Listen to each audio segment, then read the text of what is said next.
Welcome to World 247. Today we are going to Sir Creek, that tricky marshy edge between India and Pakistan, where water and land mix like a wet sponge. Pakistan's naval chief visited this zone. Cameras were rolling, soldiers were lined up, and a brand new set of hovercrafts gliding across mud and shallow water. It looked like a trailer, short, glossy, and designed to send a very specific signal. The question is simple: why now? Why does Pakistan wants to do this now? And what does it mean for India, more importantly? Let's break this into a clear story. What we saw, why hovercrafts matter in Sir Creek, and what India should read between the lines, most importantly. The show, cameras, creek, and the new batch. The video Pakistan released had all the usual ingredients: sharp edits, soldiers' information, and the naval chief taking a tour near the creek. At the very start, they highlighted a patch that read 31 Creeks Battalion. That one shot matters. It tells you they're not just patrolling, they've dedicated a full formation to this special terrain. Sir Creek is not a formal coastline, not a normal coastline. It's a maze of muddy flats, shallow water, salt marshes, and narrow channels. GPS here can be patchy. Ground is soft. Vehicles get stuck because of the soft ground, and visibility changes with every tide. And because the line of control in the creek area has long been argued over, there's no very defined line of control over here. Where exactly the boundary runs, nobody knows. Every outpost, every patrol, every boat movement gets noticed. Now add a new element into this: hovercrafts. Pakistan showcased a UK origin design, the Griffin family, which can slide over mud, wet sands, and water in one continuous motion. It's like watching a boat that refuses to behave like a boat. That is the point of the show. They want everyone, especially India, to see that they can move men and material quickly across the marsh without waiting for high tide or a firm ground. The message in their script was also crafted: guardian of stability in the Indian Ocean, ready to defend every inch. These lines aren't just for domestic TV, they're meant for neighbors and for partners abroad. A way of saying, we are present, we are equipped, and we are ready, so you better be prepared. Why hovercrafts matter here and tanks don't? Sir Creeks isn't a tank country. A heavy tracked vehicle will sink or stall, it will not move. Even normal wheeled patrol vehicles struggle here. Infantry can move on foot, yes, of course, but it is slow, exhausting, and risky if you need to reinforce fast. Boats, great in water though, but useless when you hit the mud. That's where hovercrafts shine. Here's a simple tech in human words.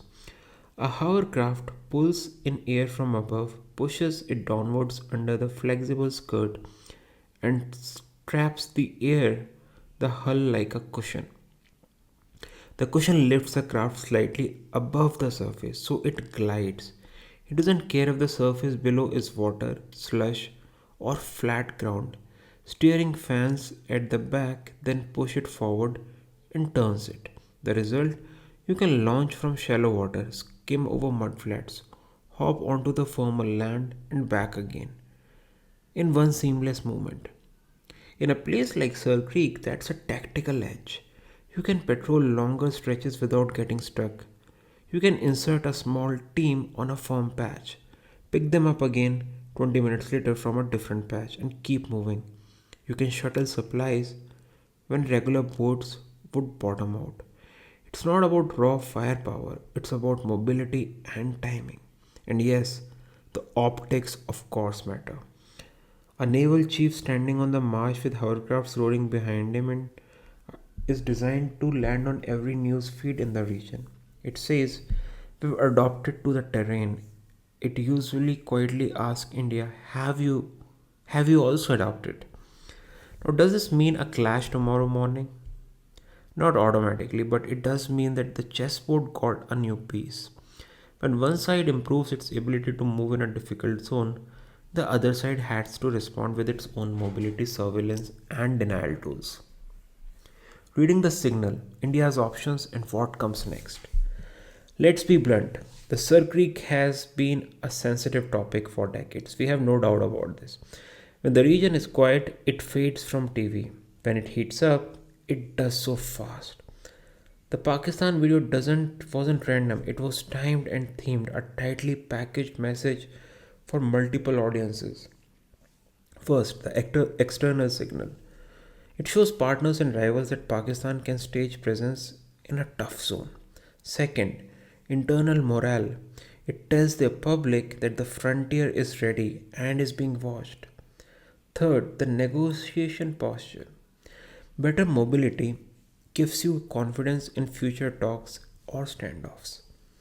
So, what should India read here? It's actually three simple points. First, mobility parity matters. If one side can glide across marsh and the other cannot, patrols become asymmetric. India doesn't have to mirror every purchase, but it does need equivalent mobility. Be it hovercrafts, shallow draft assault boats, amphibious buggies, or modular bridging that survives salt and silt. The goal is never to match photo ops. The goal is to deny an opponent any free advantage in movement. Sensors beat bluster. The real currency in the creek is not loud statements, it's eyes on the water. Persistent drones that can handle crosswinds, mast mounted thermal cameras, passive acoustic sensors for noise craft, and satellite tasking during key tides. These reduce surprises. If movement can be seen early, it can be managed calmly.